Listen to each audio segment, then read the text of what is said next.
Olá e bem-vindos ao Falando de Mercado, uma série de podcasts trazidos semanalmente pela Argos sobre os principais acontecimentos com impacto para os setores de commodities e energia no Brasil e no mundo.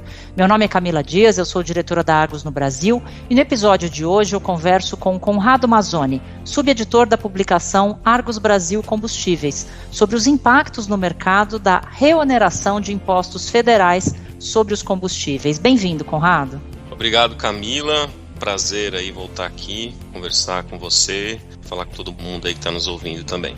Perfeito. Conrado, como é que tem sido o impacto nos mercados que a gente cobre desde a reoneração parcial da gasolina e do etanol? Vamos lá, Camila. Como bem colocado aí, nós tivemos uma reoneração parcial da gasolina e do etanol.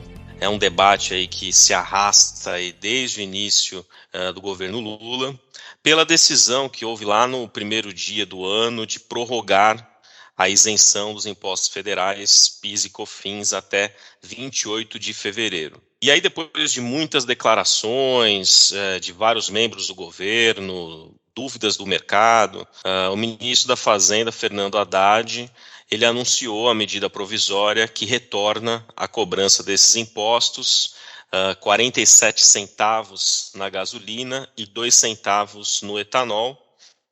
No caso da gasolina C, que é aquela já misturada com etanol anidro, comercializada nas bombas, a gente está falando aí de um impacto de 34 centavos por litro. Aqui vai lembrar que a CID sobre esses combustíveis continuou zerada e que o diesel segue desonerado até 31 de dezembro. Bom, um dos destaques da decisão do governo, Camila, foi a tentativa de recuperar um pouco a competitividade do etanol em relação à gasolina na bomba, colocando aí uma tributação maior à gasolina. E por que isso, né? Porque aqui nesse mercado dos postos de combustíveis, os postos de abastecimento, a relação da paridade na bomba entre a gasolina e o etanol, ou seja, quanto que o preço por litro de etanol está acima ou abaixo de 70% do preço do litro da gasolina, acaba sendo um direcionador da intenção de consumo.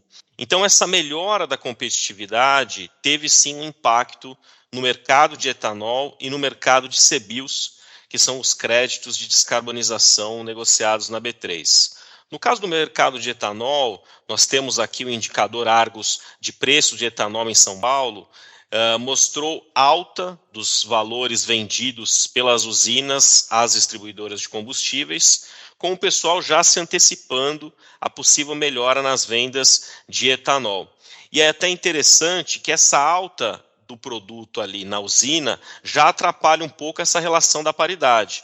Porque a ideia aqui é justamente o etanol ficar mais barato, mais competitivo na bomba em relação à gasolina, para daí sim atrair o consumo. O mercado agora ele está monitorando como que vai se comportar a demanda a partir desses ajustes, até para definir qual vai ser o mix produtivo das usinas na próxima safra, ou seja, quanto vai direcionar do processamento de cana-de-açúcar para a produção de etanol ou para a produção de açúcar aqui no Centro-Sul. E no caso do mercado de CBIOS, a perspectiva de vendas maiores de etanol, e aí a partir das vendas de etanol, a partir das notas fiscais das vendas de etanol, as usinas conseguem gerar os CBIOS, os créditos de descarbonização.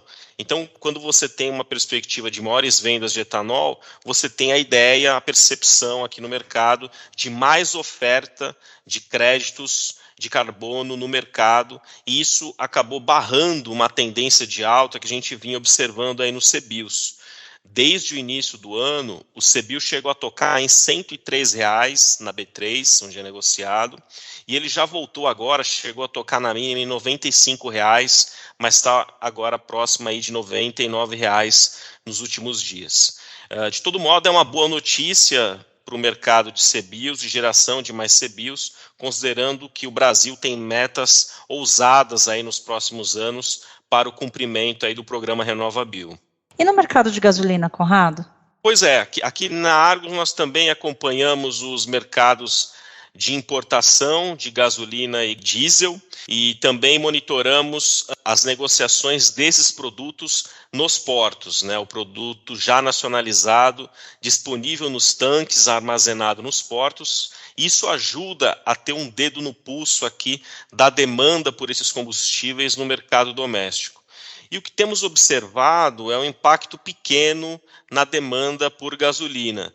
As distribuidoras de combustíveis elas acabaram elevando o estoque de gasolina entre janeiro e fevereiro, justamente tentando aproveitar a tributação federal ainda zerada. E agora elas estão com bastante produto, com um saldo maior aí, nos tanques, e isso pode abrir espaço para uma maior competição nesse mercado, uma maior competição de preço aí nas negociações de gasolina na revenda, e aí isso barraria o impacto aí dessa reoneração parcial na demanda. Aqui é importante lembrar que a demanda por gasolina ela é bastante sensível ao preço. Ou seja, se o preço cai, tende a estimular o consumo e ele se sobe, ele acaba travando o consumo.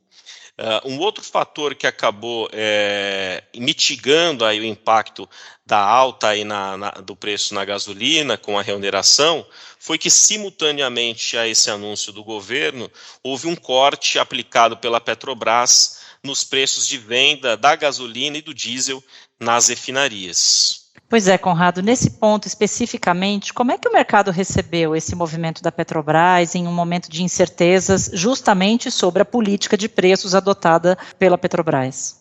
Olha, a percepção do mercado é que realmente havia espaço para descer os preços aí por parte da Petrobras. Quando a gente fala de alinhamento de preços com o mercado internacional, sempre há uma reclamação aqui sobre magnitudes de aumento ou de redução, enfim.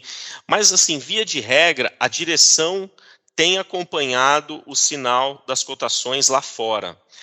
Agora, sem dúvidas, houve muito ruído, Camila, ao longo desse processo aí de reoneração. Um nível de incerteza muito elevado que acaba atrapalhando aí a tomada de decisão dos agentes. Me parece que quanto mais se estica a volta da tributação, o custo político também piora. Se a reoneração já tivesse acontecido lá em janeiro, como estava previsto ali para acabar em 31 de dezembro, esse já não seria um assunto agora em março. E como tudo foi definido por meio de uma medida provisória, que tem duração de 4 meses e pode ou não ser ratificada pelo Congresso, então é possível que o assunto da volta completa ou não dos impostos federais tende a voltar para o radar dos mercados lá para junho. E aí entram essas dúvidas em questão aí sobre a política de preços da Petrobras. Até durante a coletiva de imprensa, que aconteceu no dia 28 de fevereiro, que era o último dia de definição, o ministro Haddad chegou a dizer que o governo estava aguardando a definição dos preços da Petrobras para o mês, que é uma sinalização não usual da política de preços. Quer dizer, ela acompanha o mercado de forma dinâmica, mas não tem uma regra específica de mês a mês. Agora, o sinal da competitividade, da melhora da competitividade do etanol foi muito importante para ajudar a colocar um pouco a bola no chão aqui de visibilidade desse governo em relação ao mercado de energia de forma geral. Porque quando a gente fala de interferência de governo, de qualquer governo nos preços da Petrobras, geralmente seria algo que seguraria os preços internos aqui em caso de uma disparada das cotações dos produtos lá fora.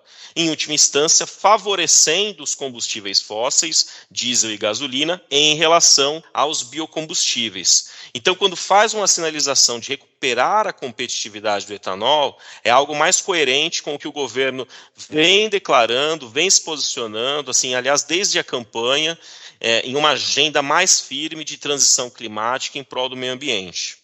E depois houve a primeira coletiva do Jean Paul Prats, presidente da Petrobras, falando sobre mudanças na política de preços ligada ao PPI, o preço de paridade de importação, né, Conrado? Pois é, esse é o assunto do momento. Os participantes de mercado estão confusos. O Jean Paul Prats disse que o PPI poderia já não ser somente o único parâmetro para a definição de preços, mas não deu aí mais detalhes concretos quais seriam os outros parâmetros, né? A Petrobras tem agendada uma Assembleia Geral de Acionistas para o fim de abril, e ali vai eleger o novo Conselho de Administração. E aí, a partir daí, o mercado vai ficar ligado no que pode acontecer em termos de mudanças nesse sentido a partir de maio.